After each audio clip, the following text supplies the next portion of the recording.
POV, you're about to fight a dude named Andy, and he chops his head off and starts flying right at you, followed by a meteor.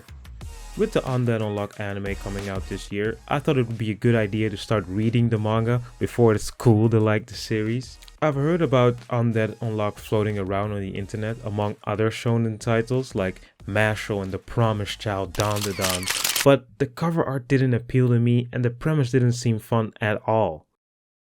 I'm out.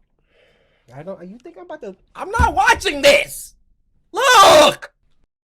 It seemed kind of bland and boring to me, nothing to fill my shonen action monkey brain, or so I thought. The premise of Undead Unluck is simple. It's about a world where a select few people get a special ability that negates one of the rules in the world, thereby making them negators. You also have Umas, monsters that represent the rules of this world. Our heroine, Fuko, has the ability Unluck.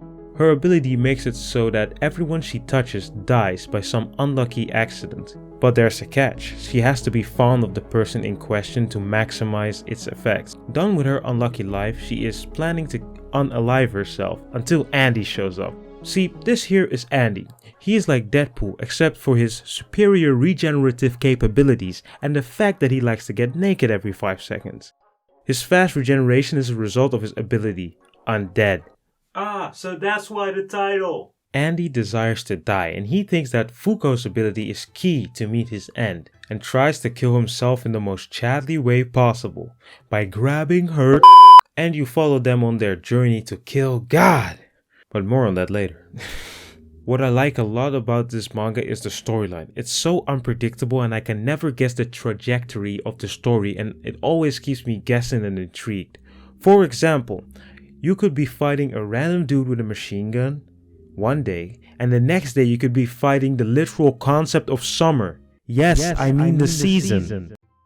I also like the cute interactions of Andy and Fuko and their relationship really carries the show. The fights are fun to watch and they really find a cool way to incorporate stakes considering the main character literally can't die. And you would be surprised what Andy can do with his rapid regeneration and immortality. Ew, did he just peel off his skin? Like I said, I did not like the art style at first, but it did get better as I kept reading, and the characters really do spring to life. My favorite characters as of right now gotta be Shen, Top, and Rip, just to name a few.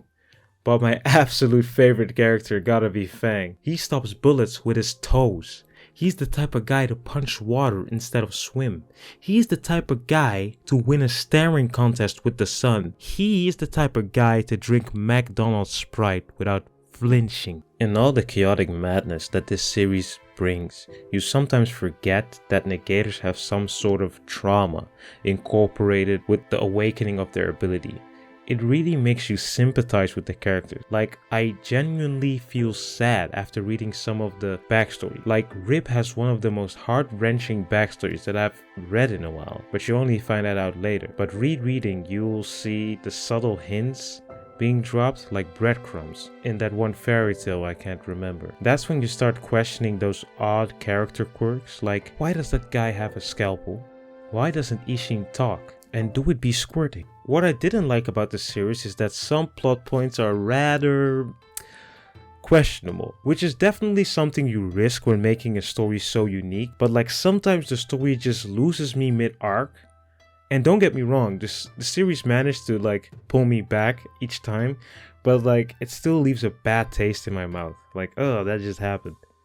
Another weakness the series has is its first chapter. It does it a bit dirty because it gives you the impression that this is gonna be a more episodic read with a villain of the week type format, but the story is definitely more grand than its first chapter implies. The plot is about killing God, like what's more grandiose than that? I recommend reading at least the first 10 chapters before you like choose to drop it or keep it, because like even like then, like I think the story has much more to offer, but like you can drop it if you want to after that.